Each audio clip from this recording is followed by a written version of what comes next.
నమస్తే welcome to D news ముందుగా headlines. బాబు surety మోసం గ్యారంటీ రీకాలింగ్ చంద్రబాబు మేనిఫెస్టోను గుర్తుకు తెస్తూ సమావేశాన్ని ఏర్పాటు చేసిన డివిజన్ నాయకులు. సమావేశానికి హాజరైన వైఎస్ఆర్సీపీ అధ్యక్షులు తూర్పు నియోజకవర్గ incharge Devineni Avinash QR code ను రిలీజ్ చేసి కూటమి ప్రభుత్వ మోసాలను ప్రజలకు వివరించడం జరిగిందన్న దేవినేని అవినాష్. గవర్నర్ ను కలిసిన తర్వాత జగన్ మీడియాకు ఎందుకు వివరాలు వెల్లడించలేదని ప్రశ్నించిన చెవిరెడ్డి. పులివెందుల సమస్యలు కూడా శాసనసభలో ప్రస్తావించలేకపోవడం సిగ్గుచేటని జగన్ విమర్శించిన చెవిరెడ్డి. సింగపూర్ లో 3 రోజులు పర్యటిస్తున్న సీఎం చంద్రబాబు నాయుడు. ఆంధ్రప్రదేశ్ రాష్ట్రంలో డేటా సెంటర్ల ఏర్పాటుకు అనుకూలమైన పరిస్థితులు ఉన్నాయని స్పష్టం చేసిన సీఎం.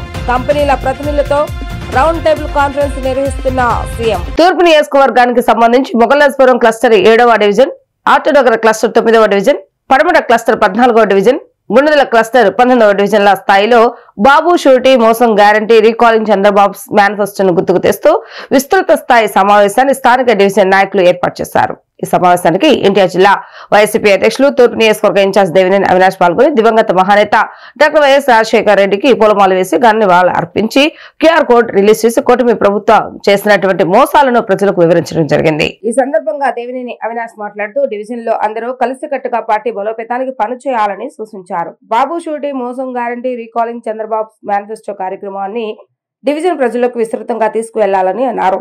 కూటమి ప్రభుత్వ నాయకులు చెప్పే మోసపూరిత మాటలను ప్రజలకు వైసీపీ నాయకులు వివరించాలి. తూర్పు నియోజకవర్గంలో వైఎస్ జగన్మోహన్ రెడ్డి ప్రభుత్వంలో కొండ ప్రాంతాలలో మెట్లు, రైలింగ్స్, మంచినీటి పైప్ లైన్, కొండపైన చివరి ఇంటి వరకు ₹1 కోటి పెట్టి అభివృద్ధి చేశాం. కూటమి ప్రభుత్వం వచ్చాక మన వైసీపీ ప్రభుత్వంలో శాంక్షన్ చేసిన అభివృద్ధి పనులకు స్థానిక ఎమ్మెల్యే మళ్లీ కొబ్బరికాయలు కొట్టి చేతులు దులిపేసుకుంటున్నారు.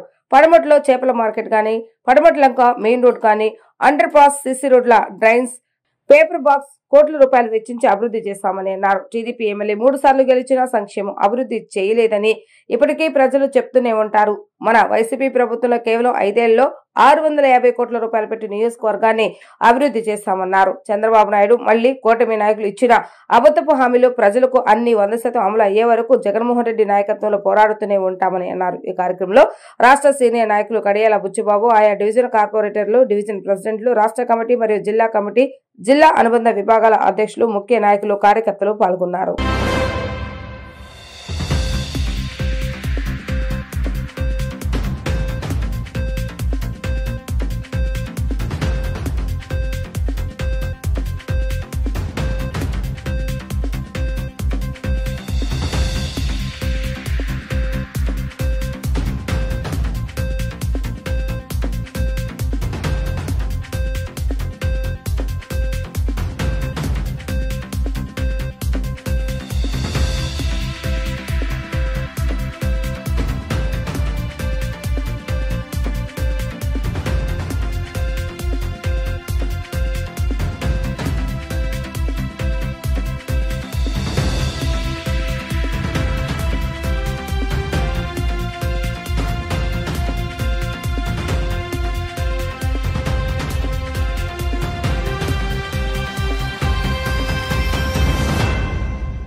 చెప్పిన 6 హామీలు కూడా నెరవేర్చకుండా ఈరోజు ఈ రాష్ట్రంలో కూటమి ప్రభుత్వం మోసం చేసింది.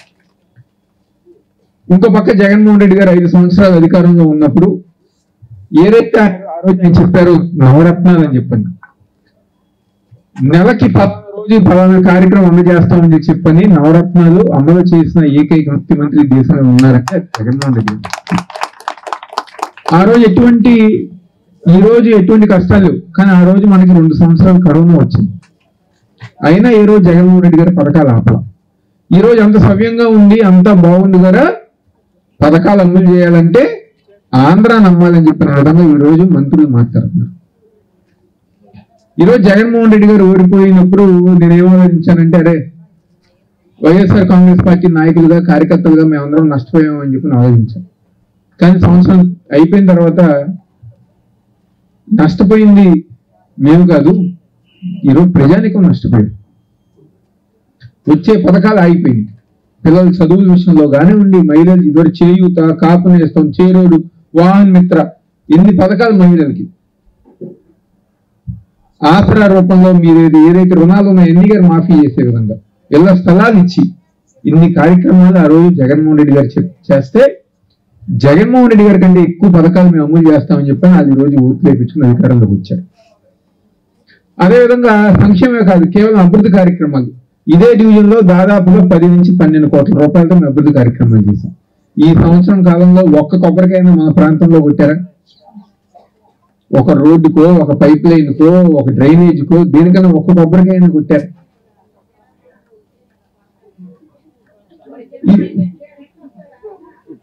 ఈరోజు ఆ విధంగా వాళ్ళు పరిపాలన చేస్తున్నారు. అదేవిధంగా మళ్ళీ ఈరోజు కొత్తగా సుపరిపాలన తొలి అడుగు, మాది మంచి ప్రభుత్వం అని చెప్పాను. కానీ ఈ రాష్ట్రంలో ప్రజానికం కూటమి ప్రభుత్వం గురించి ఇది మంచి ప్రభుత్వం కాదు, ప్రజానికాన్ని ముంచిన ప్రభుత్వం అని చెప్పని ఈరోజు ప్రతి ఒక్కరి దగ్గర భావిస్తున్నారు. ఆ విధంగా మనల్ని, మన జీవితాన్ని, మన పిల్లల భవిష్యత్తుని ఇదివరకు స్కూల్ బ్యాగ్ దగ్గర నుంచి, షూల దగ్గర నుంచి జగన్మోహన్ రెడ్డి గారు అందించేవారు. ఈరోజు వాళ్ళు అందిస్తున్నారు స్కూల్ బ్యాగులు. నెల రోజుల్లోనే చిరిగిపోయింది. నెల రోజుల్లో ఆ బరువుకి చిరిగిపోయింది. ఆ రోజు మధ్యాహ్న భోజనం పథకం ఎలా ఉండేది, పిల్లలకి ఏ విధమైన భోజనం వచ్చేది, ఇప్పుడు ఏం భోజనం చేస్తున్నారు ఒకసారి గమనించాం. పుట్టిన బిడ్డ దగ్గర నుంచి పెన్షన్ తీసుకునే పెద్దవాళ్ళ దాకా జగన్మోహన్ రెడ్డి గారు ఆలోచిస్తే, ఈ రోజు అలాంటి ఆలోచన లేకుండా ఈరోజు కూటమి ప్రభుత్వం ముందుకెళ్తుంది. ఇవన్నీ గారి ప్రజానికాన్ని తెలియజేసే బాధ్యత మనందరిపైన ఉంది.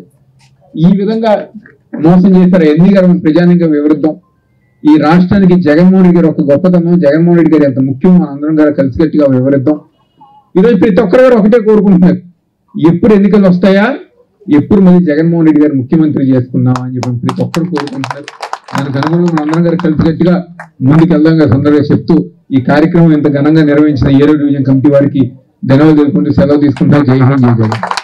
మాజీ మంత్రి దేవినేని ఉమామహేశ్వరరావు గవర్నర్ ను కలిసిన తర్వాత జగన్ మీడియాకు ఎందుకు వివరాలు వెల్లడించలేదని ప్రశ్నించారు. చెవిరెడ్డి గురించి శోకాలు పెడతావు కానీ విజయవాడ జైల్లో ఉన్న లిక్కర్ కేసు నిందితులను ఎందుకు కలవటం లేదన్నారు. పులివెందుల సమస్యలను కూడా శాసనసభలో ప్రస్తావించలేకపోవటం సిగ్గుచేటని జగన్ ను విమర్శించారు. చెప్పలేకపోయావు. ప్రతిరోజు తిరగాలు తీసుకుని గంటలు తాడేపల్లి ప్యాలెస్ లో మీటింగులు పెడతావు కదా, ఇవాళ ఎందుకు మాట్లాడలేకపోతున్నావు? ముద్దాయి నువ్వే బిగ్ బాస్. చాలా స్పష్టంగా వచ్చింది.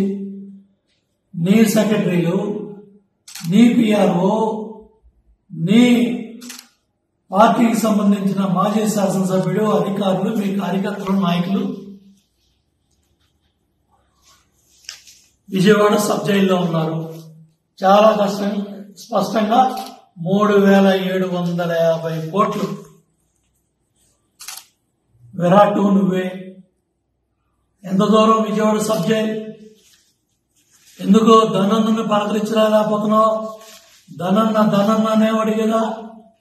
ఎవడు ఏ ఎమ్మెల్యే ఏ మంత్రి కాగితం తీసుకొచ్చినా ధనన్నను కలవండి. ఏ ధనన్నను కలవడానికి ఇన్ని వారాలు ఎందుకు కలవలేదు? నీ పిఆర్ఓని ఎందుకు కలవాలా? చెవిరెడ్డి గురించి శోకాలు పెడుతున్నావు ఇవాళ. ఏ చెవిరెడ్డి దగ్గరికి ఎందుకు వెళ్ళా? ఎక్కడో కాకాని గోవర్ధన్ రెడ్డి గుర్తుకొచ్చాడు. నీ వాటాదారుడు, నీతో పాటు పార్లమెంట్ పార్టీ ఎవరైతే చేస్తా ఉన్నాడో ఢిల్లీలో లీడర్గా, వాళ్ళు చేయాల్సిన పనులేంటి? జగన్మోహన్ రెడ్డితో లాలూచీపడి, జగన్మోహన్ రెడ్డితో చేతులు కలిపి ఇవాళ లిక్కర్ కుంభకోణంలో భాగస్వామ్యమై మిథున్ రెడ్డి రాజమండ్రి జైల్లో చెప్పుకూడదంటా ఉన్నాడు.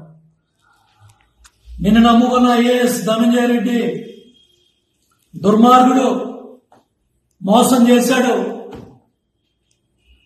వాళ్ళ బంధువులు వెళ్తే బెంగళూరు ప్యాలెస్ లో తలుపులు తీయలే. మీ కర్మ మీరు అనుభవించమంటున్నారు. కంటైనర్లేమో రాష్ట్రాలు దాటిపోయాయి, దేశాలు దాటిపోయాయి. లండన్ పోయినాయి, దుబాయ్ పోయినాయి, గల్ఫ్ కంట్రీస్ పోయినాయి, జైపూర్ పోయినాయి, మెడ్రాస్ పోయినాయి, హైదరాబాద్ పోయినాయి.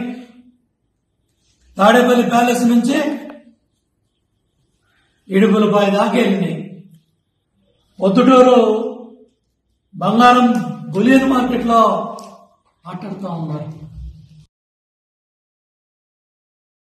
ఆంధ్రప్రదేశ్ రాష్ట్రంలో డేటా సెంటర్ల ఏర్పాటుకు అనుకూలమైన పరిస్థితులు ఉన్నాయని ముఖ్యమంత్రి నారా చంద్రబాబు నాయుడు స్పష్టం చేశారు. ప్రత్యేకించి విశాఖలో దీనికి అవసరమైన ఎకోసిస్టాన్ని ఏర్పాటు చేసినట్లుగా వెల్లడించారు. సింగపూర్ లో 3 రోజుల పాటు పర్యటిస్తున్న సీఎం ఆ దేశ పారిశ్రామికవేత్తలు, కంపెనీల ప్రతినిధులతో రౌండ్ టేబుల్ కాన్ఫరెన్స్ నిర్వహించారు. ఈ కాన్ఫరెన్స్ కు సింగపూర్ లోని ప్రముఖ కంపెనీ సీఈఓలు, ప్రతినిధులు హాజరయ్యారు. మొత్తం 41 కంపెనీలకు చెందిన ప్రతినిధులు ఈ రౌండ్ టేబుల్ కాన్ఫరెన్స్ కు హాజరై తమ అభిప్రాయాలను తెలియజేశారు. డేటా సెంటర్లు, ఐటీ కంపెనీల ఏర్పాటుకు విశాఖ అత్యుత్తమ ప్రదేశమని ముఖ్యమంత్రి చెప్పారు. త్వరలోనే గూగుల్ డేటా సెంటర్ విశాఖలో ఏర్పాటు కానుందని ముఖ్యమంత్రి సింగపూర్ పారిశ్రామికవేత్తలకు తెలియజేశారు.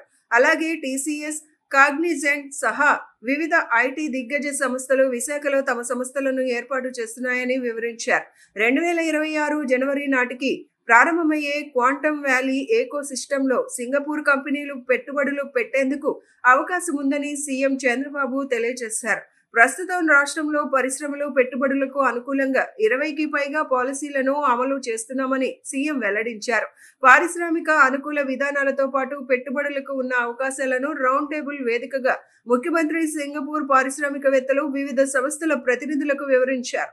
ఈ రౌండ్ టేబుల్ కాన్ఫరెన్స్ కు మంత్రులు Nara Lokesh, TG Bharat, P Narayana, AP ఉన్నతాధికారులు హాజరయ్యారు. రాష్ట్రంలో భయానక వాతావరణాన్ని సృష్టిస్తున్నారని, సీనియర్ నేతలను తప్పుడు కేసులు ఇరికిస్తున్నారంటూ కూటమి ప్రభుత్వంపై వైఎస్ఆర్సీపీ అధ్యక్షుడు, మాజీ ముఖ్యమంత్రి వైఎస్ జగన్మోహన్ రెడ్డి మండిపడ్డారు. ఇదే సాంప్రదాయం కొనసాగితే టీడీపీలో అందరూ జైలుకు వెళ్లాల్సిందేనని ఆయన హెచ్చరించారు. వైఎస్ఆర్సీపీ పీఎస్సీ సభ్యులతో మంగళవారం ఆయన సమావేశమయ్యారు. ఈ సందర్భంగా వైఎస్ జగన్ మాట్లాడుతూ మిథున్ రెడ్డి అరెస్టు బాధాకరమని అన్నారు. మిథున్ రెడ్డి రాజకీయాల్లోకి నా ద్వారా వచ్చారు, నన్ను చూసి ప్రేరణ పొంది రాజకీయాల్లోకి వచ్చారు అని జగన్ చెప్పారు.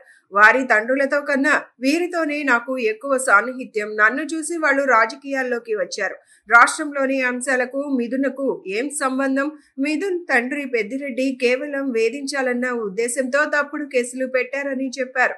చంద్రగిరి చంద్రబాబు సొంత నియోజకవర్గం. గతంలో చంద్రబాబు మంత్రిగా పనిచేసి చంద్రగిరిలో ఓడిపోయారు. తర్వాత ఎన్టీఆర్ కాళ్లు పట్టుకుని మళ్లీ టీడీపీలో చేరాడు అని గుర్తు చేశారు.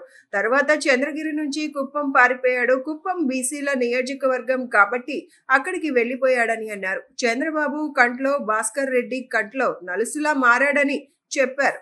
ఒక యాప్ రిలీజ్ చేయబోతున్నాం. రాష్ట్రంలో ఎక్కడైనా కానీ, ఎవరికైనా కానీ, ఏ అధికారితో అయినా కానీ హరాస్మెంట్కి ఎవడైనా లోన్ అయితే ఆ యాప్ లేకపోయి యాప్ అడిగే క్వశ్చన్, నీకు ఏ రకంగా అన్యాయం జరిగింది అని. ఫలాని అధికారి నన్ను ఫలాని రకంగా, ఫలాని వాడి ఇన్ఫ్లుయెన్స్లో నన్ను అన్యాయంగా నా మీద కేసు పెట్టి నన్ను చిత్రహింస పెట్టినాడు అని చెప్పి ఎవడైనా కూడా యాప్ ద్వారా ఆ అధికారి పేరు దగ్గర నుంచి ఆయనకు జరిగిన ఏ పరిస్థితుల్లో ఆయన ఏ రకంగా ఇబ్బంది పడ్డాడు అనేది ఆయన చెప్పచ్చు. ఆయన దగ్గర ఏదైనా ఆధారాలు ఉంటే ఆ ఆధారాలు కూడా ఆయన అప్లోడ్ చేసే ఫెసిలిటీ కూడా కల్పిస్తూ ఉంటాం. సో ఇంకో బటన్ నొక్కితే ఆయన కావాల్సిన ఆయన దగ్గర ఉన్న ఆధారాలు ఏదైనా ఉంటే ఆధారాలు కూడా ఆయన అప్లోడ్ చేయొచ్చు. ఆటోమేటిక్లీ ఆ కంప్లైంట్ మన డిజిటల్ లైబ్రరీలోకి వచ్చేస్తుంది. ఆ యాప్ ద్వారా మన డిజిటల్ లైబ్రరీ, మన దగ్గర ఉన్న మన సర్వర్లలోకి, మన డిజిటల్ లైబ్రరీలోకి వచ్చేస్తుంది. రేపొద్దున మనం ముఖ్యమంత్రి అయిన తర్వాత ఆ డిజిటల్ లైబ్రరీ మనం ఓపెన్ చేస్తాం. రేపొద్దున ఎవరికి రాష్ట్రంలో ఏ కార్యకర్తకైనా ఎవరికైనా కూడా ఎటువంటి అన్యాయం జరిగినా, ఏ అధికారి వల్ల అన్యాయం జరిగినా వాళ్ళ పేరు, ఏ రకంగా అన్యాయం చేసినాడు, ఎవరి ప్రోద్బలంతో అన్యాయం చేసినాడు, ప్లస్ నెక్స్ట్ బటన్, మీ దగ్గర ఏమైనా సాక్ష్యాలు ఏమైనా ఉంటే ఏమైనా అప్లోడ్ చేయాలనుకుంటే చేయండి. వీడియోలు కానీ నీకు ఇంకా వేరే సాక్ష్యాలు కానీ ఏమైనా ఉంటే మీ దగ్గర ఉంటే మీరు చేయండి. సో అవి కూడా ఒక అవకాశం. అవన్నీ ఆటోమేటిక్లీ మన సర్వర్లలో, మన డిజిటల్ లైబ్రరీలోకి వెళ్ళిపోతుంది. మనం వచ్చిన తర్వాత అవి ఓపెన్ చేసి ఎవడెవడైతే మన కార్యకర్తలను అన్యాయం చేసినాడో వాళ్ళందరినీ కూడా చట్టం ముందర ఏ రకంగా నిలబెట్టాలనో ఆ రకంగా నిలబెట్టించి అందరినీ కూడా సినిమా చూపించే కార్యక్రమం మాత్రం జరుగుతుంది. వాళ్ళు చేసినవన్నీ కూడా వడ్డీతో సహా ఏదైతే నువ్వు ఎత్తుతున్నావో అదే పండుతుంది. ఎక్కడ కూడా మనం అన్యాయం చేయడం లేదు. ఏదైతే మీరు ఎత్తినారో అదే రేపొద్దున పండుతుంది. చక్కెర వడ్డీతో సహా చెల్లించే పరిస్థితి వస్తుంది. విజయవాడ వాసవి నగర్ లోని శంకర్ ఇంట్లో ఈ నెల 27న జరిగిన 365 గ్రాముల బంగారు ఆభరణాల చోరీ కేసును సెంట్రల్ ఏసీపీ దామోదర్ ఛేదించారు. సాంకేతిక పరిజ్ఞానంతో మీసాల అజయ్ కుమార్ ఓ బాలికను అరెస్టు చేసినట్లుగా తెలిపారు. ప్రేమికులైన వీరు చెడు వ్యసనాలకు బానిసై చోరీకి పాల్పడినట్లుగా పోలీసులు వెల్లడించారు.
వాసవి నగర్లో గుణాన కాలనీ దగ్గర ఉంటుంది. వాసవి నగర్ కాలనీ వాసవి నగరం వాసవి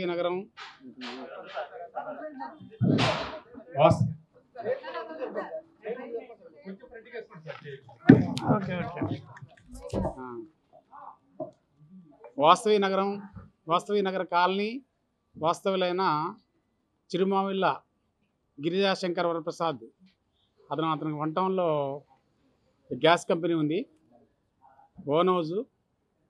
వాళ్ళ కూతురు వాళ్ళు ఇక్కడ మన ఎస్ఎల్వి కాలనీలో ఉంటారు, ఎస్ఎల్వి విల్లాస్లో. ఇతని భార్యతో ఉంటూ భార్యకి కొద్దిగా హెల్త్ ప్రాబ్లం వల్ల ఒక పని అమ్మాయిని పెట్టుకున్నారు. అతను ఫస్ట్ ఫ్లోరు, గ్రౌండ్ ఫ్లోర్ 2 ఉన్నాయి. గత రాత్రి అంటే మొన్న రాత్రి భోజనం చేసి పడుకున్న తర్వాత సుమారు 1 నుంచి 2 మధ్యలో గుర్తు తెలియని దొంగలు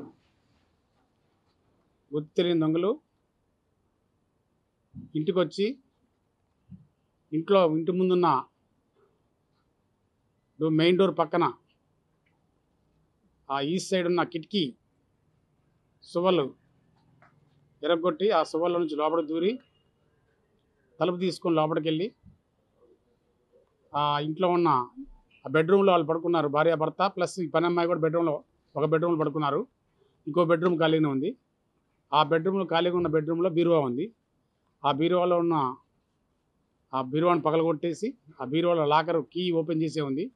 ఆ బీరువాలో ఉన్న ఈ బంగారు వస్తువులన్నీ కూడా సుమారుగా 320 గ్రాముల బంగారం, సుమారు 7.5 లక్షల చిల్లర వర్తగల వస్తువులను తీసుకుని వెళ్ళిపోవడం జరిగింది.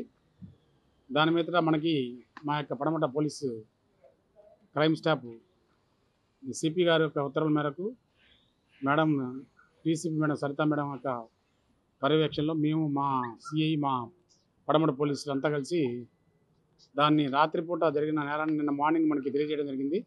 దాని మీద వెంటనే సీన్ ఆఫ్ అఫెన్స్కి వెళ్ళి ఆ సీన్లో ఉన్న సీసీ ఫుటేజ్ని ఇవన్నీ కూడా వెరిఫై చేసుకుని సీసీ ఫుటేజ్ ద్వారా ఇక్కడ నుంచి మనం గురునానక్ కాలనీ నుంచి అక్కడ మన వాసవి కాలనీ నుంచి పంటైన్ క్లబ్కి వెళ్ళి పంటైన్ క్లబ్ దగ్గర నుంచి అట్లా కంటిన్యూషన్ ఓలా, ఊబర్, ర్యాపిడో వంటి యాప్లు ఆటో కార్మికుల ఉపాధిని దెబ్బతీస్తున్నాయని సిఐటి నాయకులు దుర్గారావు ఆందోళన వ్యక్తం చేస్తారు. తక్షణమే ఈ యాప్లను రద్దు చేసి ప్రభుత్వ ఆధీనంలోనే యాప్లు నిర్వహించాలని డిమాండ్ చేస్తారు. ఆటోలు ఫిట్నెస్ పరీక్షలు ప్రైవేటు పరం చేయడం వల్ల ఆటో కార్మికులకు పెనుభారంగా మారిందని అన్నారు. ఆటో కార్మికులకు ఇబ్బందికరంగా మారిన జీవో నెంబర్ 21ని రద్దు చేయాలని వారు డిమాండ్ చేశారు. ఆటో కార్మికుల సమస్యల పరిష్కారం కోరుతూ Vijayawada city auto workers union ఆధ్వర్యంలో ధర్నాను నిర్వహించారు. ఈ ఆందోళనకు సిఐటి నాయకుడు దుర్గారావు నేతృత్వం వహించారు. ఈ సందర్భంగా ఆయన మాట్లాడుతూ ఆటో కార్మికుల సమస్యల పట్ల ప్రభుత్వం నిర్లక్ష్యంగా వ్యవహరిస్తుందని ఆగ్రహం వ్యక్తం చేశారు. ఇప్పటికే కిరాయిలు లేక కిస్తీలు కట్టలేక ఇబ్బందులు పడుతున్న ఆటో కార్మికులకు ఊబర్, ర్యాపిడో, ఓలా వంటి యాప్లు తీవ్ర నష్టాన్ని కలిగిస్తున్నాయని అన్నారు. తక్షణమే ఈ యాప్ల అన్నింటినీ రద్దు చేసి ప్రభుత్వ ఆధీనంలోనే యాప్లను నిర్వహించాలని అన్నారు. ఆటో కార్మికులకు ఇబ్బందిని పరిగణించి జీవో నెంబర్ 21ను తక్షణమే రద్దు చేయాలని దుర్గారావు డిమాండ్ చేశారు.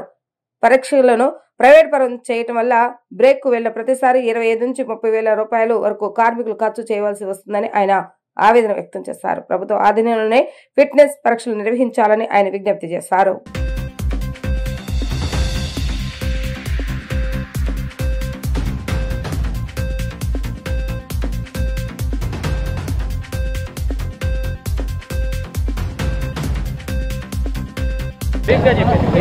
K Durgarao, Vijayawada city auto workers union ప్రధాన కార్యదర్శి.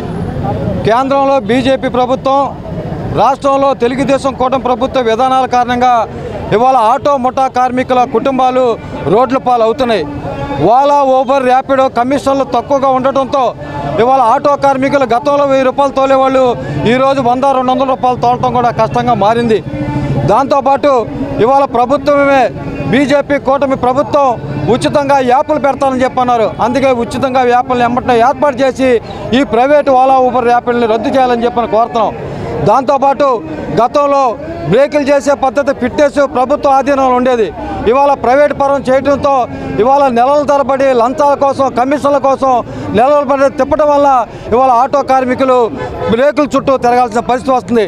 ఆటో సంవత్సరానికి ఒకసారి రిపేర్ చేయించుకోవాలని చెప్పారంటే 25,000 రూపాయల నుండి 30,000 రూపాయలు ఖర్చు పెట్టాల్సిన పరిస్థితి ఈరోజు ఉంది. ఇప్పటికే కిరాయిలు లేక ఇవాళ ఆటో అద్దెలు కట్టలేక, ఇంటి అద్దెలు కట్టలేక, కరెంటు ఛార్జీలు కట్టలేక అల్లాడుతున్న ఇవాళ ఆటో కార్మికులపై ఇటువంటి భారాలు వేయటం సరైనది కాదు. అందుకే ఓలా, ఊబర్, ర్యాపిడో కమిషన్లు పెంచాలి, ప్రభుత్వమే ఉచితంగా యాప్లు పెట్టాలి. ముఠా ఆటో కార్మికులకు బ్రేక్ ఇన్స్పెక్టర్లు, పోలీసులు రాస్తున్న వేలాది రూపాయల చలానాలు రద్దు చేయాలని చెప్పని ఈరోజు ధర్నా చేస్తున్నాం. ఈ సమస్య పరిష్కరించకపోతే రాబోయే రోజుల్లో రాష్ట్ర వ్యాప్తంగా కూడా పెద్ద ఎత్తున ఉద్యమం చేపడతామని చెప్పనేది బీజేపీ తెలుగుదేశం కూటమి ప్రభుత్వాన్ని హెచ్చరిక చేస్తున్నాం. అంగన్వాడీ వర్కర్లకు, హెల్పర్లకు, మినీ వర్కర్లకు, గర్భిణీల, బాలింతలు, పిల్లలకు ఫేస్ యాప్ రద్దు చేయాలని AP anganwadi workers and helpers union ప్రధాన కార్యదర్శి కె సుబ్బారావమ్మ, ఏఐటీసీ ప్రధాన కార్యదర్శి జె లలితమ్మ డిమాండ్ చేశారు. సెంటర్ నిర్వహణకు ట్యాబ్లు ఇవ్వాలని, ఒక యాప్ మాత్రమే నిర్వహించాలని ఆమె కోరారు. ఓటీపీ ద్వారా ఈ కేవైసీ చేసి ఫోటో క్యాప్చర్ చేస్తేనే సరుకులు ఇవ్వాలని అధికారులు ఒత్తిడి చేస్తున్నారని, సరుకులు తీసుకోవడానికి లబ్ధిదారులు వచ్చిన సమయంలో ఫోన్లు పనిచేయకపోవటం, నెట్ సిగ్నల్ లేకపోవటం వల్ల సర్వర్లు పనిచేయకపోవడంతో అంగన్వాడీలు మానసిక వేదనకు గురవుతున్నారు. 2022లో అంగన్వాడీలకు ఇచ్చిన ఫోన్లో 90% చెడిపోయాయని తెలిపారు. యాప్ల నిర్వహణకు కావాల్సిన నెట్ స్పీడ్ ఉండటం లేదన్నారు. ఈ విషయంలో అధికారులు ఒత్తిడి పెరగడంతో ఫ్రీ స్కూల్ నిర్వహణకు ఇబ్బందికరంగా మారిందని తెలిపారు. గతం వల్లే సంతకం పెట్టించుకుని సరుకులు ఇచ్చే విధానాన్ని పునరుద్ధరించాలని వారు కోరారు. అంగన్వాడీ వర్కర్స్, హెల్పర్స్ కు, మినీ వర్కర్స్ కు, గర్భిణీలు, బాలింతలకు, పిల్లలకు ఫేస్ యాప్ రద్దు చేయాలని AP anganwadi workers and helpers union ప్రధాన కార్యదర్శి కె సుబ్బరావమ్మ, ఏఐటియుసి ప్రధాన కార్యదర్శి జె లలితమ్మ డిమాండ్ చేశారు. సెంటర్ నిర్వహణకు ట్యాబ్లు ఇవ్వాలని, ఒక యాప్ మాత్రమే నిర్వహించాలని ఆమె కోరారు. ఓటీపీ ద్వారా ఈకేవైసీ చేసి ఫోటో క్యాప్చర్ చేసే సరుకులు ఇవ్వాలని అధికారులు ఒత్తిడి చేస్తున్నారన్నారు. సరుకులు తీసుకోవడానికి లబ్ధిదారులు వచ్చిన సమయంలో ఫోన్లు పనిచేయకపోవడం, నెట్వర్క్ సిగ్నల్ లేకపోవడం, సర్వర్లు పనిచేయకపోవడంతో అంగన్వాడీలు మానసిక వేదనకు గురవుతున్నారన్నారు. 2022లో అంగన్వాడీలకు ఇచ్చిన ఫోన్లు 90% చెడిపోయాయని తెలిపారు. యాప్ల నిర్వహణకు కావాల్సిన నెట్ స్పీడ్ ఉండటం లేదన్నారు. ఈ విషయంలో అధికారులు ఒత్తిడి పెరగడంతో ఫ్రీ స్కూల్స్ నిర్వహణ ఇబ్బందికరంగా మారిందని తెలిపారు. గతంలో వలె సంతకం పెట్టించుకొని సరుకులు ఇచ్చే విధానాన్ని పునరుద్ధరించాలని వారు కోరారు. అలానే ఈ సమస్యల మీద వెంటనే అంగన్వాడీ యూనియన్ చర్చలు పిలవాలి, సమస్యల పరిష్కారం కావాలి అని చెప్పేసి కోరుకుంటున్నాం. లేకపోతే మరొక పోరాటానికి అంగన్వాడీలు సిద్ధమవుతారని చెప్పేసి కూడా ఈ సందర్భంగా ఈ ప్రభుత్వానికి తెలియజేస్తున్నాను. Subrahma, AP anganwadi workers and helpers union రాష్ట్ర ప్రధాన కార్యదర్శి, సిఐటి అనుబంధం. కేంద్ర ప్రభుత్వం 11 సంవత్సరాల నుండి ఇప్పటిదాకా ₹1 గౌరవ వేతనం పెంచకుండా నేడు పోషన్ ట్రాకర్ యాప్లో చాలా ప్రాబ్లమ్స్ ఉన్నాయి. ఆ ప్రాబ్లమ్స్ అన్నిటినీ ఆ 2GB ఫోన్ సపోర్ట్ చేయక ఒక పని మొదలు పెడితే 2 యాప్ల్లో ఒక తల్లికి కానీ ఒక బిడ్డకు సంబంధించి ఆ తల్లి వివరాలు పొందుపరచాలంటే ఎఫ్ఆర్ఏ చేయాలి, ఫోన్ నంబర్ అథెంటికేషన్ చేయాలి, ఫోన్ నంబర్ మ్యాపింగ్ చేయాలి, ఈకేవైసీ చేయాలి, ఓటీపీ చేయాలి. అంటే ఒక బిడ్డకు 2 యాప్ల్లో అంటే 8 సార్లు తీయాలి. అంటే ఆ ప్రకారంగా 20 మంది పిల్లల నుండి 100 చిల్లర పిల్లలు దాకున్నారు ఒక అంగన్వాడీ కేంద్రానికి సంబంధించి. గర్భవతులు, బాలంతలు వీళ్ళందరికీ నెలంతా ఎఫ్ఆర్ఏ చేయడం సరిపోతుంది. గవర్నమెంట్ PP1, PP2 మంచి సిలబస్ ఇచ్చింది ప్రీ స్కూల్కి సంబంధించి. ఆ సిలబస్కి సంబంధించిన పుస్తకాలు ఓపెన్ చేయడానికి 1 నిమిషం కూడా టైం సరిపోలేదు. ఈ నెల జూలై నుండి కేంద్ర ప్రభుత్వం ఖచ్చితంగా ఎఫ్ఆర్ఎస్ ద్వారానే తల్లులకు, లాభోక్తులకు సంబంధించిన ఈ మెనూకి సంబంధించిన సరుకులన్నీ ఇవ్వాలని నిబంధనలు ప్రకటించినప్పటి నుండి నేటికి ఒక్కసారి యాప్లో చేయడానికి 25 రోజులు పట్టింది.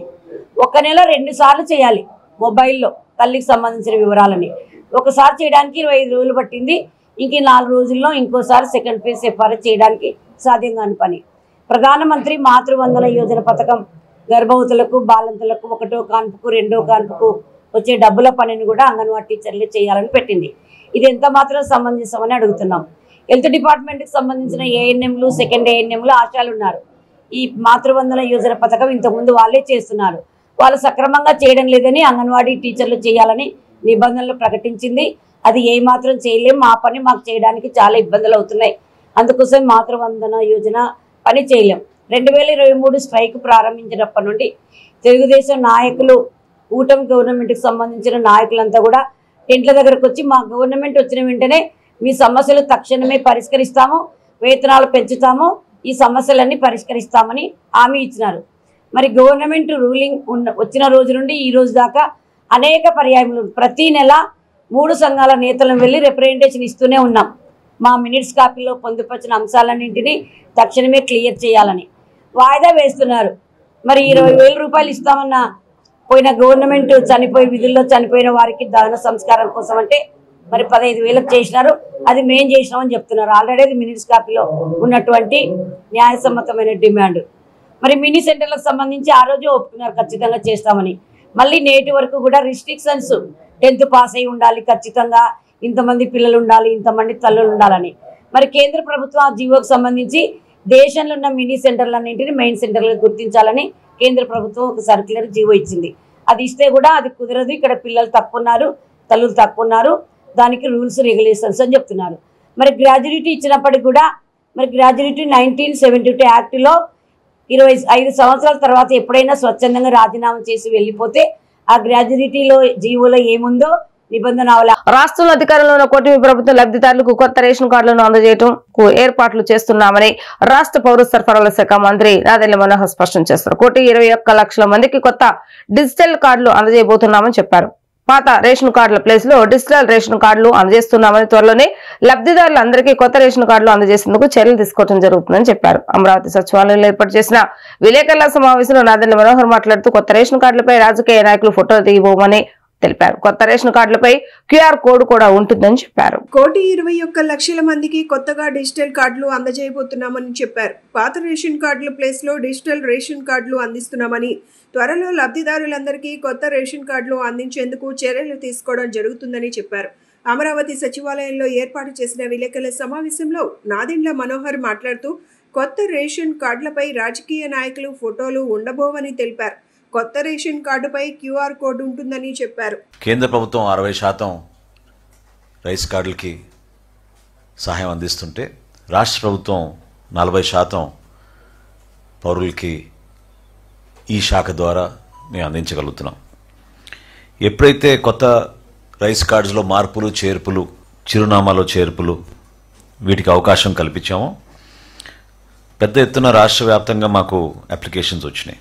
16,08,612 అప్లికేషన్స్ రాగా అందులో 15,32,758 అప్లికేషన్స్ని డిస్పోజ్ ఆఫ్ చేయడం జరిగింది. అంటే అనుకూలంగా డిస్పోజ్ ఆఫ్ చేయడం. కేవలం 4.72% మాత్రం తిరస్కరించడం జరిగింది. సో దీనివల్ల ఈ ప్రక్రియ ద్వారా కొత్తగా 9,87,644 మందికి రేషన్ కార్డులో వాళ్ళ పేర్లు నమోదు చేసుకునే అవకాశం కూటమి ప్రభుత్వం కల్పించింది. తద్వారా ఈ సంఖ్య ఈ రోజుకి రాష్ట్ర వ్యాప్తంగా రైస్ కార్డుల సంఖ్య 1,45,97,486 సభ్యులతో కలుపుకుంటే 4,29,79,897 మంది. 4,29,79,897 మందికి మనం ఈ ఆగస్టు 1వ తారీఖు నుంచి రేషన్ సర్వీసెస్ అందించబోతున్నాం. ఇందాక నేను మీతో అన్నట్టు ఇందులో కేంద్ర ప్రభుత్వం అందించేది 2,68,23,200 మందికి అయితే రాష్ట్ర ప్రభుత్వం 1,61,00,000 మందికి 56,697 మందికి రాష్ట్ర ప్రభుత్వం అందించబోతోంది. దసరా ఉత్సవాలను అన్ని శాఖల సమన్వయంతో విజయవంతంగా నిర్వహించేందుకు ఏర్పాట్లు చేస్తున్నట్లుగా ఎన్టీఆర్ జిల్లా కలెక్టర్ లక్ష్మీషా తెలిపారు. ఏఐ టెక్నాలజీ వాడుకుంటూ భక్తులు దుర్గమ్మను దర్శించుకుని భక్తిభావంతో ఇంటికి వెళ్లేలాగా ఉత్సవాలు నిర్వహిస్తామని స్పష్టం చేశారు. ఎంతమంది భక్తులు వచ్చినా వారికి ఇబ్బందులు తలెత్తకుండా పటిష్ట చర్యలు తీసుకుంటామని కలెక్టర్ పేర్కొన్నారు. ఈ సంవత్సరం సెప్టెంబర్ 22 నుంచి అక్టోబర్ 2 వరకు ఇంద్రకీలాద్రిపై దసరా శరన్నవరాత్రి ఉత్సవాలు వైభవంగా జరగనున్నాయి. ఈ నేపథ్యంలో ఏర్పాట్లపై ఎన్టీఆర్ జిల్లా కలెక్టరేట్ కార్యాలయంలో కలెక్టర్ అధ్యక్షతన దసరా సమన్వయ సమావేశం జరిగింది.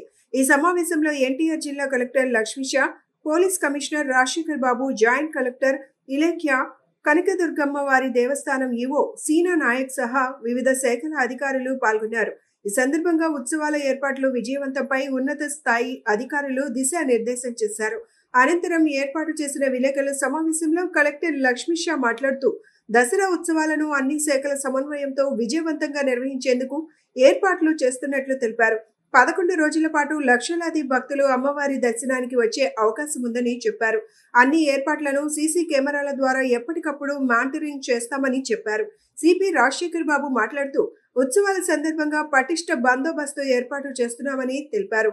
డ్రోన్ కెమెరాలతో నిఘా ఏర్పాటు చేస్తున్నామని, ట్రాఫిక్ ను సమర్థవంతంగా నిర్వహించేందుకు చర్యలు తీసుకుంటున్నట్లు పేర్కొన్నారు. విజిట్ చేసే వీఐపీలకు పాస్లు, భక్తులకు లడ్డూ ప్రసాదం, భవానీలకు అవసరమైన సదుపాయాలపై చర్చించినట్లు చెప్పారు. అనంతరం దుర్గగుడి ఈవో సీనా నాయక్ మాట్లాడుతూ సెప్టెంబర్ 22 నుంచి అక్టోబర్ 2 వరకు ఇంద్రకీలాద్రిపై దసరా శరన్నవరాత్రి ఉత్సవాలు జరుగుతాయని చెప్పారు. కలెక్టర్ ఆధ్వర్యంలో ఉత్సవాలను విజయవంతంగా నిర్వహిస్తామని, గతంలో జరిగిన తప్పులను సరిదిద్దుకుంటూ ముందుకు వెళ్తామని అన్నారు. భక్తులకు ఎలాంటి అసౌకర్యం కలగకుండా అన్ని విభాగాల సమన్వయంతో పనిచేస్తామని అధికారులు స్పష్టం చేశారు.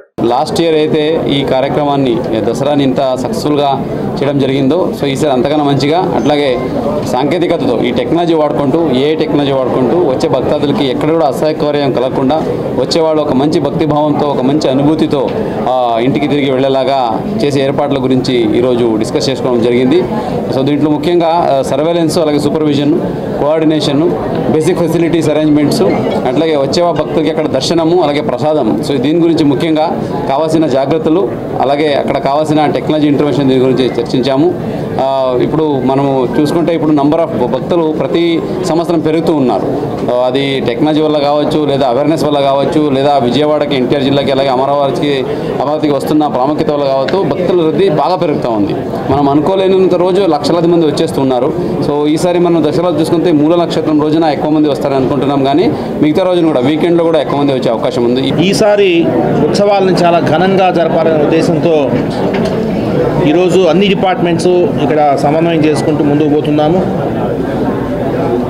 లాస్ట్ టైం చాలా అద్భుతంగా అన్ని శాఖలు సమన్వయంతో చాలా అద్భుతంగా ఉత్సవాలు జరిగిన విషయం మీకు అందరికీ తెలిసిందే. కాకపోతే పోయినసారి జరిగిన చిన్న షార్ట్ ఫాల్స్ ఏదైతే ఉన్నాయో అవన్నీ కూడా కవర్ చేసుకుంటూ ఈసారి ఇంకా బాగా జరపాలి. ఎందుకంటే దసరా ఉత్సవాలు అనేది విజయవాడ నగరానికే కాదు రాష్ట్రమే కాదు దేశం నలుమూల నుంచి కూడా భక్తులు వస్తారు కాబట్టి మరి వారికి అన్ని సౌకర్యాలు కల్పించడం ఎటువంటి అసౌకర్యం లేకుండా ముందుకు వెళ్ళాలనే ఉద్దేశంతో ఈరోజు చాలా ఇష్యూస్ డిస్కస్ చేయడం జరిగింది. అందులో ముఖ్యంగా విఐపీస్ ఎలా ఉండాలి, అదేవిధంగా పాసెస్ ఎలాగ ఉండాలి, అదేవిధంగా లడ్డు కౌంటర్స్ ఎలాగ ఉండాలి, హోల్డింగ్ ఏరియాస్ ఎలాగ ఉండాలి. ప్రతిసారి మూలా నక్షత్రం రోజే కాకుండా ఈ మధ్యన భవానీలు ఎక్కువ వస్తున్నారు. సో వారికి ఎలాగా వెసులుబాటు కల్పించాలి, ఎటువంటి వసతులు కల్పించాలి. గతంలో ఏమైనా నెగిటివ్స్ ఉన్నా కానీ ఈసారి అది పునరావృతం కాకుండా చేసుకోవడానికి వారి యొక్క సలహాలు వారి యొక్క ఆధ్వర్యంలో చేయడానికి మేమంతా రెడీగా ఉన్నాము. తప్పకుండా గతం కన్నా ఈసారి భిన్నంగా ఇన్నోవేటివ్గా చేయడానికి మేమంతా సిద్ధంగా ఉన్నాము. దయచేసి మీ అందరూ కూడా సహకరించాలి. రాబో రోజుల్లో ప్రతి కార్యక్రమంలో కూడా మీ అందరికీ తెలియజేస్తూ పబ్లిక్ కూడా అంటే వచ్చే భక్తులకు కూడా ఇక్కడ ఏం కార్యక్రమాలు జరుగుతాయి, ఏ విధంగా ఈసారి మనము వాళ్ళు నియమ నిబంధనలు పెట్టారనే విషయాన్ని కూడా ముందుగానే అడ్వాన్స్గా తెలియజేయడం అనేది జరుగుతుంది. Thank you.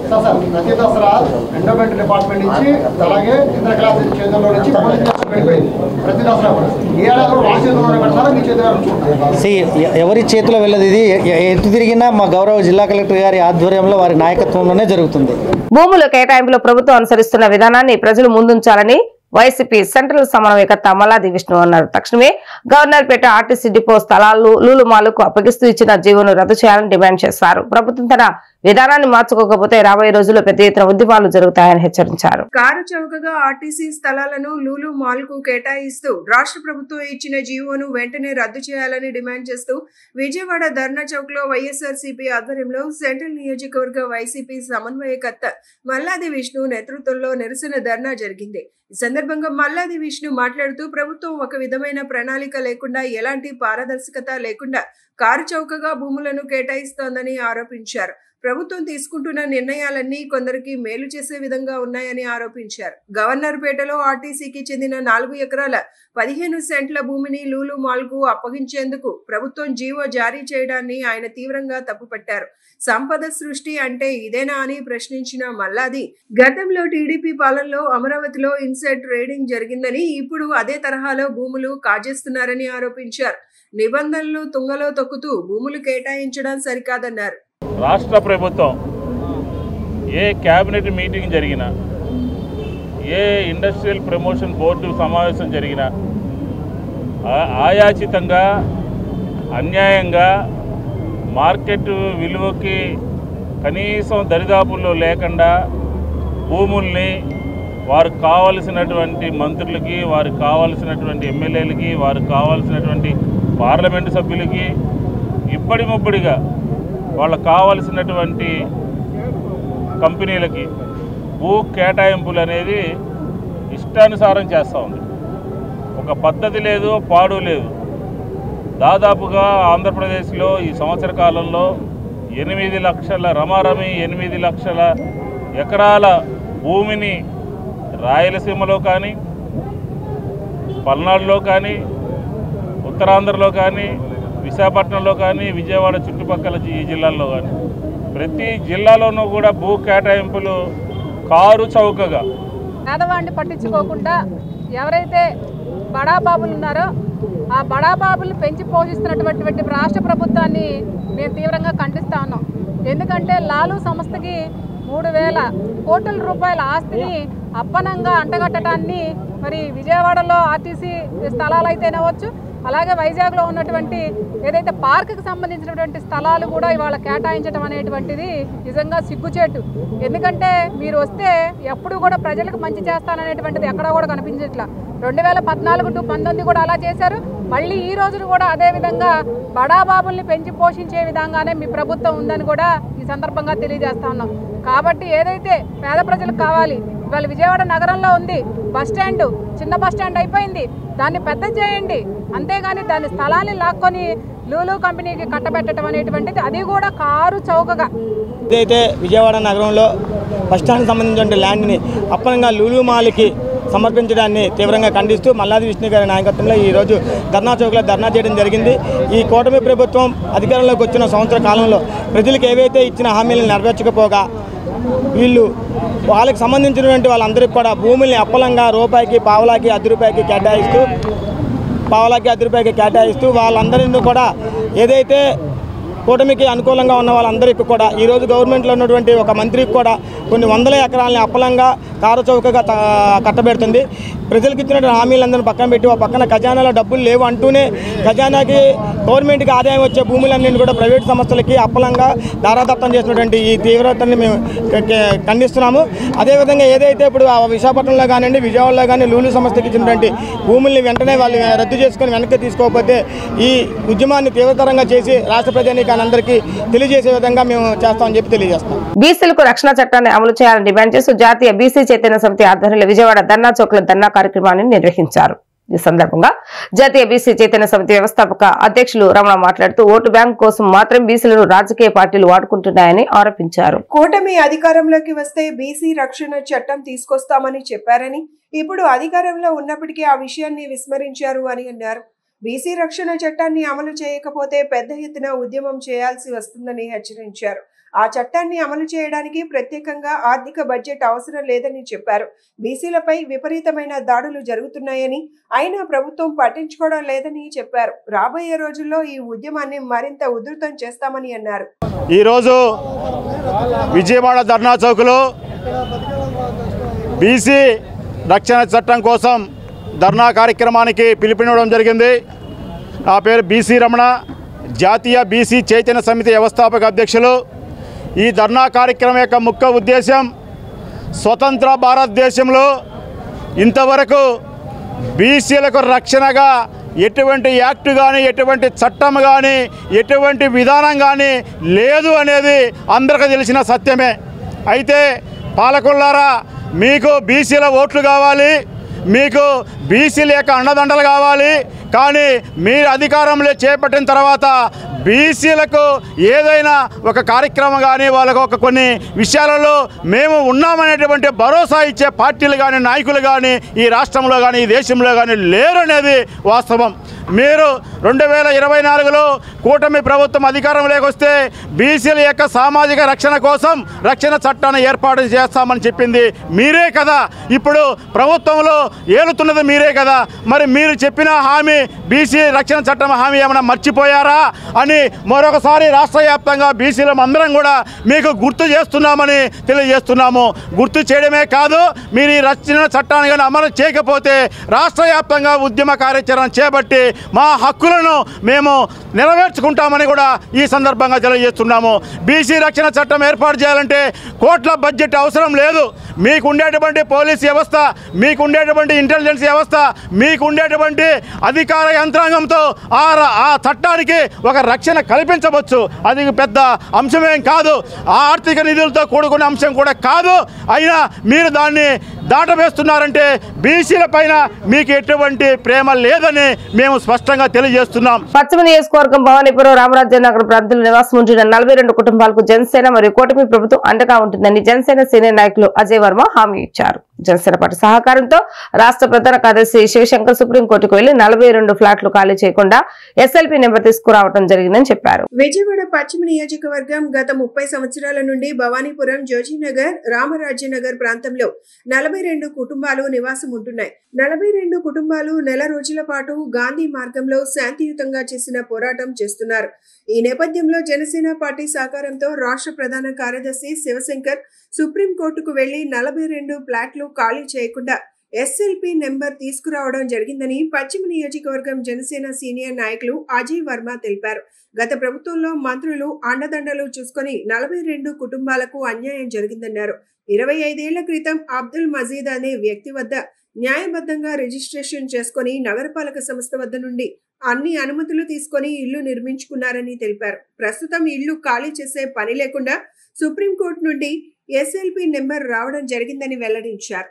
ఈరోజు విద్యాధరపురంలోని ఈ 42 కుటుంబాలకి విడుదల జరిగిందని చాలా ఆనందంగా వాళ్ళు చెబితే ఫోన్ చేసి రావటం జరిగింది. గత 2001 సుమారు 2001-2002 ఆ ప్రాంతంలో మజీద్ అనే వ్యక్తి ఇక్కడ ఉన్న ల్యాండ్ని వీళ్ళకి రిజిస్ట్రేషన్ చేసి అలాగే కార్పొరేషన్ నుంచి వీళ్ళు అప్రూవల్స్ తెచ్చుకొని బ్యాంకు లోన్స్ తెచ్చుకొని ఇళ్ళు కట్టుకొని ఈ 25 సంవత్సరాలుగా ఇక్కడ జీవనం సాగిస్తూ ఉంటే ఒక సొసైటీ వాళ్ళు ఆ మజీద్ గారితో కుమ్మక్కయ్యి వీళ్ళని మోసం చేసి చీటింగ్ చేసి మళ్ళీ వాళ్ళు కోర్టులకి ఇక్కడున్న ప్రభుత్వం గత ప్రభుత్వం కనుక మంత్రి గారు అయినటువంటి మన జోగి రమేష్ గారు అండదండలతో ఇక్కడున్న గత మంత్రి ఎల్లంపల్లి శ్రీనివాస్ గారు మిన్నకుండి వీళ్ళకి సపోర్ట్ చేయకుండా ఆ రోజున ఆయన్ని కలిసిన పరిస్థితి. ఇన్ని ఇబ్బందులు పడుతూ చాలా రకరకాల బాధలతో వీళ్ళు అనుభవించిన బాధలు నరకయాతన పడ్డారు. 42 ఫ్లాట్లకి ఒక 10 రోజుల కిందట నోటీసు ఇచ్చి 40 మందితోటి దరిదాపులో 30 నుంచి 40 మంది ఈ మధ్యలో వచ్చి ఇమ్మీడియట్లీ ఖాళీ చేయాలి, మీరు ఒక 3-4 రోజులు ఖాళీ చేయాలని చెప్పేసి నోటీసు కూడా మేము ఇవ్వకుండా బెదిరించి వెళ్ళిపోయారు. ఆ క్షణాన ఏం చేయాలనేది 42 మందికి ఏమీ తెలియలే. ఒకసారి ఇమ్మీడియట్గా వాళ్ళ ఇంటి మీదకి వచ్చేది. అప్పటికప్పుడు మేమందరం మాట్లాడుకొని వర్మగారికి అందుబాటులో వర్మగారికి ఫోన్ చేసి వర్మగారు అందుబాటులో ఉండి జస్ట్ పావు గంటలో మంగళగిరి మీరు వచ్చేసేయండి అని చెప్పేసి మంగళగిరి ఆఫీస్ దగ్గరికి వెళ్ళిపోయి జనసేన ఆఫీస్ దగ్గరికి వెళ్ళి మంగళగిరి ఆఫీస్ జనసేనకి దగ్గరికి వెళ్ళి అక్కడ శివశంకర్ గారిని కలిసి శివశంకర్ గారికి మొత్తం మా యొక్క డాక్యుమెంట్స్ కానీ అన్నీ ఆయనకి ఇచ్చాము. నెక్స్ట్ రోజు ఆయన ఒకటే అన్నది చెప్పారు, కోర్టులో ఉంది వ్యవహారం, మన కోర్టులోనే చూసుకుందాం. శ్రావణ మాసం నాగపంచమి గరుడ పంచమి సందర్భంగా విజయవాడ లెనిన్ సెంటర్ వద్ద కొలువై ఉన్న శ్రీ నాగమానసాదేవి అమ్మవారిని కోటి పుష్పార్చన అత్యంత వైభవపేతంగా జరిగింది. శ్రీ నాగమానసాదేవి అమ్మవారిని భక్తి శ్రద్ధలతో ఆరాధిస్తే అమ్మ దయవల్ల విజయాలు సాధించడమే కాక సకల శుభాలు కలిగి ఉద్యోగాల్లో స్థిరపడడం వల్ల అనేక గ్రహాల పీడల శనిగ్రహ పీడలు తొలగిపోవటం, కోర్టు కేసులు ఇలా అన్ని రంగాల్లో విజయాలు చేకూరుతాయని ప్రగాఢ విశ్వాసాన్ని వ్యక్తం చేస్తున్నారు భక్తులు. నగరంలోని లెనిన్ సెంటర్ వద్ద కొలువై నాగ మానసాదేవి అమ్మవారి ఆలయంలో సుధాస్వామి ఆధ్వర్యంలో శ్రావణ మాసం నాగపంచమి గరుడ పంచమి వేడుకలు ఘనంగా నిర్వహించారు. ముఖ్య అతిథులుగా తిరుపతి అన్నమయ్య కళాక్షేత్రం పీఠం విజయశంకర స్వామి విచ్చేశారు. విజయశంకర స్వామి సుధాస్వామిలు కలిసి నాగమానసాదేవి అమ్మవారికి విశేషమైన క్షీరాభిషేకం, పంచామృతాలతో అభిషేకం, కోటి పుష్పార్చన కన్నుల పండుగగా జరిగింది. భక్తులు పెద్ద ఎత్తున తరలివచ్చి పుట్టలో పాలు పోసి ప్రత్యేక పూజలు చేశారు. నాగపంచమి రోజు అమ్మవారి జీవితంలో కాల సర్ప దోషం నివారణ జరుగుతోందన్నారు.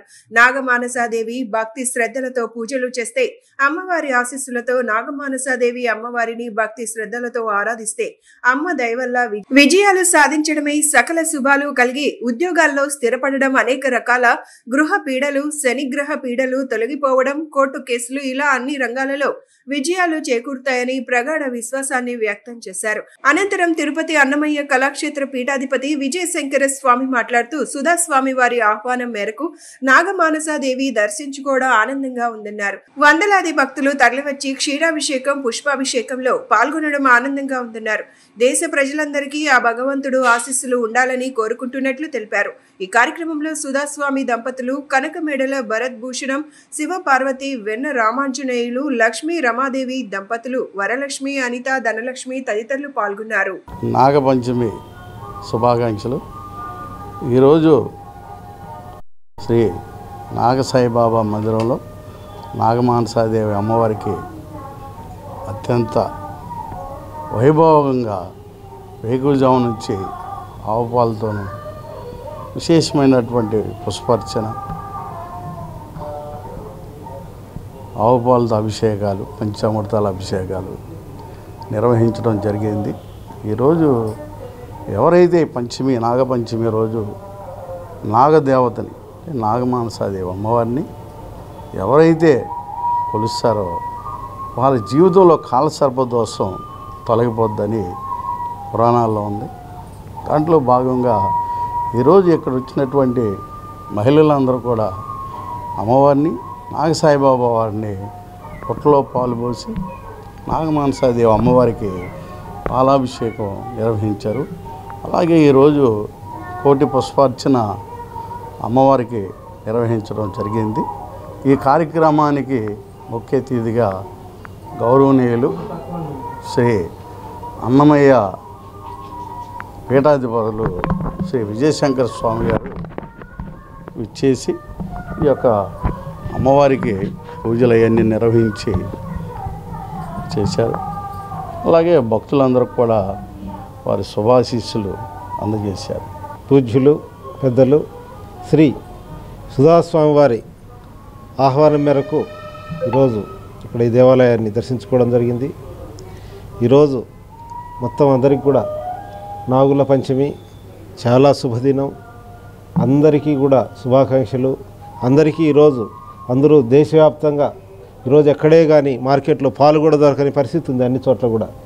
ఎందుకంటే హిందువులు ఈ పండుగను అంత పవిత్రంగా భావిస్తారు. ఎందుకంటే ఈ నాగుల పంచమి సందర్భంగా ఎంతో శక్తివంతమైనటువంటి పండుగ ఇది అందరికి కూడా. కనుక ఈ పండుగ రోజు ఎవరైతే పాల్గొయడం ఈ యొక్క కార్యక్రమంలో పాల్గొంటుంటారో వాళ్ళందరికీ ఆయుర ఆరోగ్యాలు, ఆర్థిక సమస్యలు, కుటుంబ సమస్యలన్నీ బయటగా భగవంతుని ఆశీస్సులు ఉంటాయి. ఈరోజు సుధాస్వామి వారి ఆధ్వర్యంలో నాగమానసాదేవి నాగసాయి కోవిల దేవస్థానంలో అద్భుతంగా ఈ యొక్క కార్యక్రమాన్ని నిర్వహించడం జరిగింది. కోటి పుష్పాలంకరణ చేయడం జరిగింది.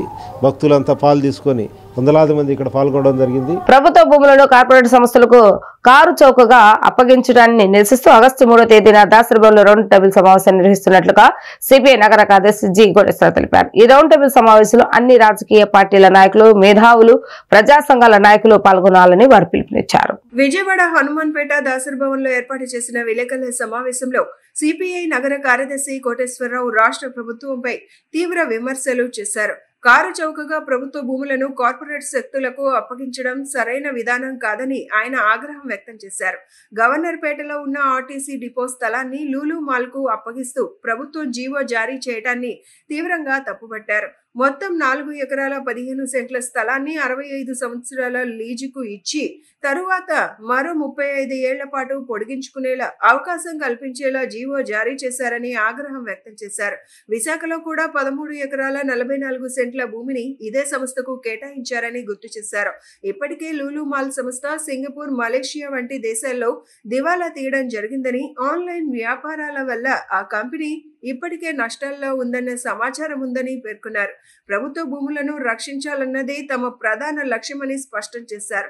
ఈ సమస్యపై ఆగస్టు 3న ప్రజా సంఘాలు, కార్మిక సంఘాలు మేధావులతో కలిసి దాసరి భవన్లో రౌండ్ టేబుల్ సమావేశం నిర్వహిస్తున్నట్లు తెలిపారు. ప్రభుత్వ భూములను కార్పొరేట్ శక్తులకు ఇవ్వటాన్ని ప్రజానీకం అందరూ కూడా నిరసించవలసిందిగా సిపిఐగా విజ్ఞప్తి చేస్తా ఉన్నాం.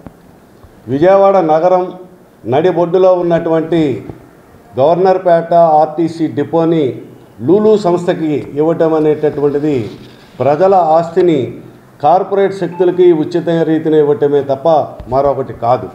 కాబట్టి ప్రభుత్వం ఇచ్చినటువంటి జీవో నిన్న 27వ తారీఖున జీవో 137ని విడుదల చేసింది రాష్ట్ర ప్రభుత్వం. ఈ ఇచ్చినటువంటి జీవో సారాంశం చూసినట్లయితే చాలా దుర్మార్గంగా ఉన్నటువంటిది. లూలు సంస్థకి 4.15 ఎకరాలు 4 ఎకరాల 15 సెంట్ల భూమిని ఇస్తూ అది కూడా 65 సంవత్సరాలు మరొక 35 సంవత్సరాలకి పొడిగించుకునేటటువంటి పద్ధతిలో మొత్తం 98 సంవత్సరాలకి ఈ భూమిని కారు చౌకగా ఇచ్చేటటువంటి విధానం సరైనటువంటిది కాదు అని చెప్పి సిపిఐగా డిమాండ్ చేస్తా ఉన్నాం. మొత్తం ఈ యొక్క ప్రాజెక్టు యొక్క విలువ 156 కోట్ల రూపాయలు మాత్రమే. 156 కోట్ల రూపాయలతోటి ఇంతగా కోట్లాది రూపాయలు విలువ చేసేటటువంటి భూమిని ఇవ్వటం అనేటటువంటిది సరైనటువంటిది కాదు అని చెప్పి సిపిఐగా డిమాండ్ చేస్తామన్నా ఈ జీవోని ఉపసంహరించుకోమని చెప్పి, అలాగే విశాఖపట్నంలో ఉన్నటువంటి 13 ఎకరాల 44 సెంట్ల భూమిని కూడా ఆ లూలి సంస్థకే ఇవ్వటం అనేటటువంటి దాని వెనకాల ఆంతర్యం ఏంటి అనేటటువంటిది సిపిఐగా ప్రశ్నిస్తూ ఉన్నాం. దీన్ని నిరసించేటటువంటి పద్ధతిలో రేపు రాబోయేటటువంటి ఆగస్టు 3వ తారీఖున సిపిఐ ఆధ్వర్యంలో ప్రజా సంఘాలు, రాజకీయ పార్టీలు, అలాగే స్వచ్ఛంద సేవా సంస్థలు అందరితో కూడా ఆ మేధావులతోటి రౌండ్ టేబుల్ సమావేశం ఏర్పాటు చేసి భవిష్యత్ కార్యక్రమాల్ని రూపొందించుకునేటటువంటి రౌండ్ టేబుల్ సమావేశం నిర్వహిస్తూ ఉన్నాం. ప్రభుత్వ ఆస్తుల్ని కాపాడాల్సినటువంటి అవసరం ఉంది. వార్తలు ముగించే ముందు హెడ్లైన్స్ మరొకసారి. బాబు షూరిటీ మోసం గ్యారంటీ రీకాలింగ్ చంద్రబాబు మేనిఫెస్టోను గుర్తుకు తెస్తూ సమావేశాన్ని ఏర్పాటు చేసిన డివిజన్ నాయకులు. సమావేశానికి హాజరైన వైఎస్ఆర్సీపీ అధ్యక్షులు తూర్పు నియోజకవర్గ ఇన్ఛార్జ్ దేవినేని అవినాష్ QR కోడ్ను రిలీజ్ చేసి కూటమి ప్రభుత్వ మోసాలను ప్రజలకు వివరించడం జరిగిందన్న దేవినేని అవినాష్. గవర్నర్ను కలిసిన తర్వాత జగన్ మీడియాకు ఎందుకు వివరాలు వెల్లడించలేదని ప్రశ్నించిన చెవిరెడ్డి. పులివెందుల సమస్యలు కూడా శాసనసభలో ప్రస్తావించలేకపోవడం సిగ్గుచేటని జగన్ విమర్శించిన చెవిరెడ్డి. సింగపూర్ లో 3 రోజులు పర్యటిస్తున్న సీఎం చంద్రబాబు నాయుడు ఆంధ్రప్రదేశ్ రాష్ట్రంలో డేటా సెంటర్ల ఏర్పాటుకు అనుకూలమైన పరిస్థితులు ఉన్నాయని స్పష్టం చేసిన సీఎం కంపెనీల ప్రతినిధులతో రౌండ్ టేబుల్ కాన్ఫరెన్స్ నిర్వహిస్తున్న సీఎం. ఇవి ఈ రోజు వార్తా విశేషాలు. మరలా తిరిగి ప్రసారమైన వార్తలు మళ్ళీ కలుద్దాం. అంతవరకు సెలవు. నమస్కారం.